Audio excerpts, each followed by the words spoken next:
Salam jumpa dalam riset komunikasi. Kali ini saya akan menjabarkan tentang konsep risetnya audit komunikasi, yaitu riset yang sifatnya evaluasi.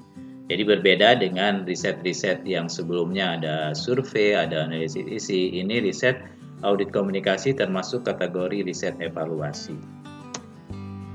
Nah, yang perlu menjadi gambaran awal supaya kita bisa menerapkan nanti dalam pelaksanaan riset audit komunikasi, perlu diperhatikan yang pertama tentang pengertian audit komunikasi. Yang kedua, kita harus tahu alasan dan tujuan audit komunikasi, kenapa itu dilakukan. Lalu kapan waktu yang tepat untuk melakukan audit komunikasi atau evaluasi terhadap kegiatan komunikasi. Dan kita harus paham tentang struktur organisasi di mana kita melakukan audit komunikasi. Nanti ada konsep yang berperan dalam kegiatan audit komunikasi dan ada alat-alat bantu. Kan? Alat-alat bantu tadi bisa bentuk survei dan sebagainya. Ada pendekatan prosedur, ada 5 alat ukur yang akan dipakai ketika melakukan riset audit. Dan perlu diperhatikan dalam riset audit ada etika pelaksanaannya.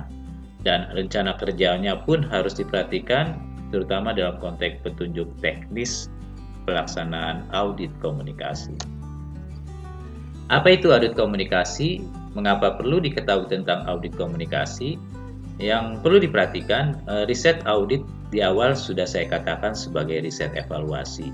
Maka dalam konteks audit komunikasi merupakan suatu kajian yang mendalam yang sifat menyeluruh atau holistik dalam pelaksanaan sistem mengevaluasi kegiatan komunikasi organisasi yang tujuannya untuk melihat proses efisiensi dan efektivitas terhadap pelaksanaan kegiatan komunikasi. Maka riset audit komunikasi ini mempunyai implikasi sebagai riset evaluasi yang nantinya akan melahirkan kebijakan-kebijakan baru terhadap kegiatan komunikasi yang sudah dilakukan. Ada waktu kapan dilakukannya audit komunikasi, itu ada waktu yang bisa menentukan audit bisa dilakukan. Yaitu yang pertama adalah ada beberapa program komunikasi yang kehilangan kredibilitasnya. Yang dalam konteks riset ada aspek-aspek elemen komunikasi yang bergeser tingkat kredibilitasnya. Lalu ada proses kebutuhan untuk mengevaluasi kebijakan terhadap aktivitas komunikasi organisasi yang sudah dilakukan. Jadi ada niatan, apakah kegiatan komunikasi yang sudah dilakukan itu perlu dievaluasi, maka di sini melakukan proses kebutuhan mengevaluasi kebijakan-kebijakan yang sudah dilakukan. Riset audit juga dalam proses kegiatannya perlu proses pengembangan. Ada proses pembenahan struktur organisasi. Nah, ini yang kadang-kadang menjadi persoalan kalau orang melakukan riset audit menjadi suatu hal yang menakutkan, menggegerkan. Kenapa? Ada kalanya proses kebijakan yang lahir akibat ada hasil dari audit komunikasi ini bisa terjadi ada bagian-bagian sub-sub organisasi yang akan dikurangi atau di merger. Ada perubahan-perubahan struktur organisasi akibat tadi pelaksanaan yang namanya audit komunikasi. Jadi kadang-kadang audit komunikasi ini juga jadi persoalan bagi suatu organisasi. Lalu ada kemungkinan akibat tadi ada proses merger, penggabungan bidang yang terjadi, maka peran di dalam struktur organisasi penggabungan ini akibatnya punya dampak terhadap penghasilan dari anggota organisasi.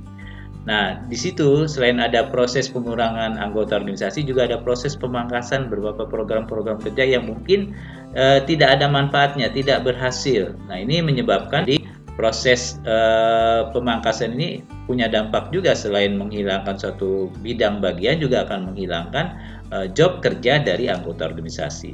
Nah, runtunan akhirnya adalah proses yang namanya pemutusan hubungan kerja atau PHK. Nah, ini yang kadang-kadang audit sering dikatakan riset yang sangat mengerikan karena poin terakhir ada proses pemutusan hubungan kerja anggota organisasi yang terlibat dalam kegiatan pelaksanaan aktivitas komunikasi. Sebelum melakukan kegiatan audit komunikasi, maka auditor harus memahami struktur organisasi di mana akan dilakukan suatu audit. Struktur organisasi ini secara literatur textbook kita bisa lihat ada bentuk keragaman secara garis besar suatu organisasi itu, ada yang sifatnya klasik, teori transisional, teori modern. Karena masing-masing kacamata sudut pandang melihat organisasi yang mau diaudit, ini pijakannya bisa dilihat dari teori klasik, transaksional, atau modern. Karena organisasi itu beragam di lapangan. Ada organisasi yang pemerintah, ada non-pemerintah, ada perusahaan tertentu. Nah, ini punya karakter organisasi yang berbeda. Maka auditor atau orang yang melakukan audit harus paham dulu tentang kategori struktur organisasinya, baik secara teori klasik, transaksional, atau modern.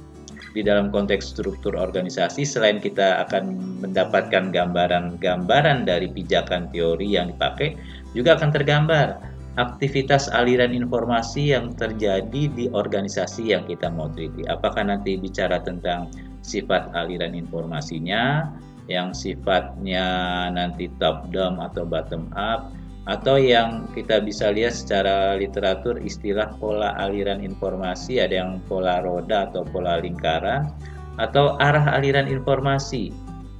Nah, ini yang harus diperhatikan ketika nanti kita melakukan audit, bisa spesifik pada elemen aliran informasi dilihat dari sifatnya, pola alirannya, atau arah aliran informasinya. Jadi ada banyak elemen yang semestinya bisa spesifik diperkecil ketika melakukan audit komunikasi dalam struktur organisasi yang kita teliti. Bicara audit komunikasi, mau tidak mau pasti bersentuhan dengan yang namanya sarana komunikasi. Maka nanti kemungkinan peluang sarana komunikasi yang bisa diaudit, elemennya bisa sarana komunikasi yang sifatnya konvensional. Jadi orang mulai bergeser bukan lagi menggunakan suatu media konvensional, tapi sudah beralih ke media baru. Artinya bukan berarti media konvensional ditinggalkan begitu saja, tapi kecenderungannya dengan kondisi COVID sekarang ini, orang berinteraksi, kecenderungannya mulai mengenakan media baru, apakah itu YouTube, Instagram, WA group, dan sebagainya. Ini yang bisa kita lihat dalam konteks realitas dengan kondisi yang sekarang. Apa bedanya dengan riset-riset survei? Riset audit ini saya bilang ada riset evaluasi. Karena yang mau dititik beratkan konsep efisiensi dan efektivitas. Jadi aspek efisiensi ini berkaitan dengan proses kerja. Makanya tadi dalam kegiatan audit komunikasi harus sifatnya holistik, menyeluruh, tidak sekedar melihat hasil, tapi akan melihat juga proses kerjanya. Karena hasil itu berjalan dengan baik bukan karena faktor di muara akhir, tapi diakibatkan oleh elemen-elemen yang bekerja dalam satu kegiatan komunikasi. Nah, selain bisa dilihat dari pendekatan konseptual, ada yang nanti dilihat dengan konteks pendekatan prosedur, yang pijakannya dilakukan dengan step by step sesuai dengan kondisi aturan yang berlaku. Nah, dalam pelaksanaan audit komunikasi atau riset evaluasi perlu ada alat ukur yang dipakai. Alat ukur yang dipakai ini beragam, kompleks. Proses alat ukur yang dipakai triangulasi, lebih dari satu alat ukur. Tapi kalau untuk riset-riset kuantitatif seperti survei, biasanya alat ukurnya cukup satu, angket atau kuesioner. Tapi ketika risetnya yang paradigmanya pendekatan kualitatif, seperti riset audit komunikasi yang melakukan evaluasi, maka alat ukurnya melakukan prinsip kerja triangulasi. Artinya menggunakan lebih dari satu alat instrumen. Mulai yang namanya wawancara, yang perlu ada daftar wawancaranya. Lalu wawancaranya pun dilakukan wawancara yang sifatnya mendalam, depth interview. Lalu ada kegiatan yang dilakukan dengan FGD. Ada proses diskusi-diskusi kelompok kecil. Juga dilakukan analisis jaringan, melihat pola interaksi. Nanti ada di dalam organisasi, dalam suatu kegiatan organisasi, di dalam suatu instansi pemerintah atau non-pemerintah, ini biasanya ada saling berhubungan antar anggota. Ada yang isolate, ada yang listen, ada yang sebagai penghubung, dan sebagainya. Kadang-kadang terbentuknya jaringan pola interaksi ini kadang-kadang tidak dilakukan secara formal, walaupun ada aturan formal, tapi di lapangan juga terbentuk karena konteks yang sifatnya non formal. Lalu selain alat wawancara, FGD, Focus Group Discussion, analisis jaringan, juga ada yang namanya pengalaman komunikasi. Nah, pengalaman komunikasi ini suatu hal yang menarik karena masing-masing orang punya kemampuan yang berbeda. Dilihat dari pengalaman selama dia melakukan kegiatan aktivitas komunikasi dalam satu organisasi. Nah, alat yang bisa dibantu yang lain adalah konteks catatan harian. Ini sifatnya pribadi terhadap informan-informan yang kita akan gali.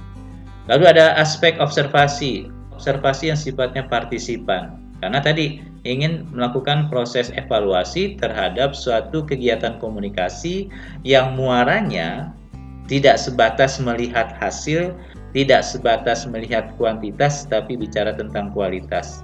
Tidak bicara sebatas efektivitas, tapi juga bicara efisiensi. Observasi yang sifatnya partisipan. Lalu ada analisis jaringan. Analisis jaringan ini bisa dilakukan dalam konteks mengenai isi pesan yang dipakai, yang digunakan dalam satu media organisasi. Jadi kita bisa menganalisis secara konten analisis terhadap informasi-informasi yang ada di dalam suatu organisasi. Ini berapa alat ukur yang bisa dipakai ketika nanti melakukan riset audit komunikasi. Nah, dalam pelaksanaannya, rencana kerja pelaksanaan audit komunikasi ini, kalau menggunakan literatur textbook bukunya Pak Andre. Nah, dalam tahapan pertama ada proses pencarian fakta. Nah, apa yang perlu digali ketika melakukan proses tahap 1 pencarian fakta? Auditor harus menyelidiki unit-unit organisasi yang berkaitan dengan fungsi, ciri personil, dan faktor-faktor situasional dari kegiatan komunikasi yang mau dievaluasi. Ya, riset audit komunikasi, cari kegiatan komunikasi yang sederhana supaya nanti ketika mencari fakta, melihat unit-unit organisasi yang berhubungan, ciri-ciri personil orang yang berperan di dalam kegiatan organisasi, serta faktor-faktor situasional kenapa orang-orang tersebut yang digunakan, ini akan lebih mudah kita galinya kalau kita spesifik pada bidang yang lebih sederhana atau yang paling kecil. Lalu ada tahap kedua, selain nanti proses pencarian fakta, ada proses yang namanya analisis. Ini dalam konteks tahapan kedua adalah proses menyelidiki klasifikasi kebijakan komunikasi dan kegiatan-kegiatan komunikasi yang kita kaji, yang kita mau evaluasi. Contohnya, kalau di dalam organisasi tadi ada kegiatan komunikasi yang namanya penggunaan media baru, ada Instagram, ada yang namanya Facebook, ada yang namanya aspek menggunakan YouTube. Itu bisa nanti kita lihat proses kebijakan-kebijakan kenapa sarana media baru tadi dilakukan dan niatannya untuk apa organisasi ini menerapkan. Jadi bisa kita evaluasi sebagai sarana dalam kegiatan yang namanya audit komunikasi. Lalu ketika nanti proses analisis, kita supaya mendapatkan data yang lebih tepat, kita harus paham alat pengukur datanya itu tadi saya katakan mencerminkan tingkat dari tujuan jaringan komunikasi yang dipakai. Tadi instrumen apa yang harus diterapkan? Tadi prinsipnya adalah menggunakan triangulasi, lebih dari satu instrumen. Nah, ini yang perlu diperhatikan. Lalu dari hasil analisis yang menggunakan suatu kebijakan, selain menggunakan kebijakan-kebijakan dari organisasi yang kita audit salah satu kegiatan komunikasinya, kita bisa menggunakan literatur textbook yang bersentuhan langsung dengan kegiatan aktivitas kegiatan komunikasi yang kita audit. Ini bisa kita pakai sebagai pijakan dalam menganalisis, supaya nanti ketika menganalisis kita akan melihat, kita akan mendapat gambaran tentang kekuatan dan kelemahan kegiatan-kegiatan komunikasi yang dilakukan. Setelah kita gali faktanya, dianalisis, nanti kita akan bisa sebagai auditan melihat di mana kelebihan, di mana kekuatan, di mana kelemahannya dalam kegiatan yang sedang berjalan tadi. Nah, aspek evaluasi melihat kelebihan dan kelemahan ini sebagai masukan, sebagai bahan untuk melakukan suatu faktor evaluasi.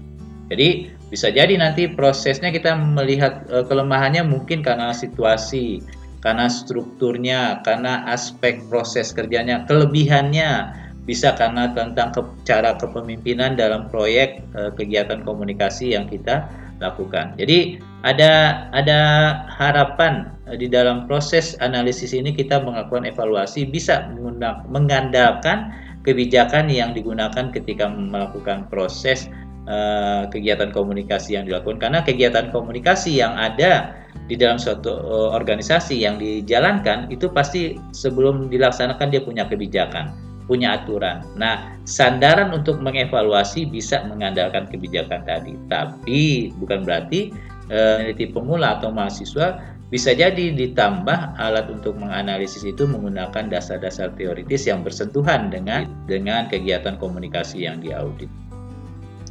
Nah, dari hasil analisis dengan ditemukannya aspek-aspek kelebihan, kekuatan, kelemahan, dan kekurangan, maka ini dalam proses rencana kerja pelaksanaan audit komunikasi bisa dimasukkan proses tahap 3, yaitu evaluasi dan laporan. Jadi hasil dari kekuatan dan kelemahan tadi kita evaluasi, terutama dalam konteks hal-hal yang belum maksimal, yang masih belum berjalan dengan baik, nih dievaluasi aspek-aspek apa yang harus dibenahi. Supaya nanti ketika membuat laporan, ketika memberikan suatu rekomendasi, ketika memberikan suatu saran dalam laporan nanti, jelas hal-hal apa aja yang diperbaiki. Kalau sebagai peneliti pemula, dalam proses pelaksanaan audit komunikasi, bahwa hasil evaluasi ini nggak langsung disimpulkan, dibuat suatu sarana untuk rekomendasi. Tapi sebelum diputuskan hasil dari audit komunikasi dari kacamata kerja analisis tadi, ini perlu dirembukan kembali supaya nanti keputusan akhirnya tidak salah. Dirembukan kembali ke pihak organisasi khususnya pada kegiatan komunikasi yang diaudit. Karena yang bisa menentukan boleh tidaknya aspek mana yang perlu dikritisi atau yang diperbaiki itu keputusan akhir ada di tangan organisasi, bukan di auditor. Auditor hanya sebagai sarana untuk mengevaluasi, tapi keputusan akhir, ending akhirnya dibalikan kembali kepada pihak organisasi khususnya yang terlibat langsung dengan bersentuhan langsung dengan kegiatan komunikasi yang diaudit. Nanti supaya tidak salah ketika memberikan evaluasi dan memberikan rekomendasi terhadap hasil audit. Karena tadi dampaknya riset audit ini berbahaya karena akan ada proses merger, pengurangan anggota organisasi. Muara akhirnya bisa terjadi yang namanya proses PHK. Ini yang sangat perlu diwanti-wanti ketika melakukan evaluasi audit komunikasi. Ini kan muara akhirnya kebijakan. Jadi sebelum diputuskan hasil dari analisis tadi perlu dirembukan kembali kepada penentu kebijakan. Karena yang menentukan finalnya bukan auditor, tapi pihak organisasilah yang menentukan keputusan itu bisa diterapkan atau tidak. Hasil evaluasi itu akan diperbaiki atau tidak, keputusan berikutnya ada di pihak organisasi yang khususnya bertanggung jawab dalam kegiatan komunikasi yang diaudit. Nah, tadi bicara tentang bagaimana proses pelaporannya, ada tahapan mulai dari pencarian fakta, analisis, evaluasi, dan laporan. Nah, sebelum melakukan kegiatan audit yang sebenarnya nanti di lapangan, perlu ada etika pelaksanaan audit. Nah, ini yang saya bilang tidak sembarang. Jadi perlu ada etika, aturan-aturan ketika ulang riset. Itu juga dalam proses pelaksanaan audit komunikasi. Yang pertama, peneliti auditor perlu bekerja sama dengan pihak organisasi berkaitan dengan kooperatif dan suportif terhadap informasi-informasi apa yang mau dijaring. Karena ini kaitannya dengan tadi, hasil analisanya akan bermuara pada kebijakan. Lalu ada perbedaan pemikiran kedua pihak bagi pihak organisasi yang punya lembaga yang diaudit dan pihak auditor.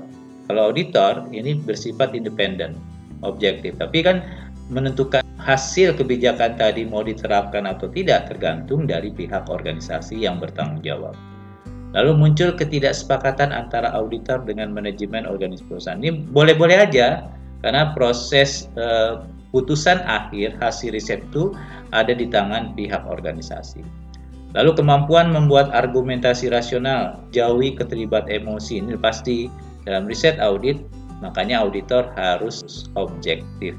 Tidak ada proses yang namanya emosional, subjektif.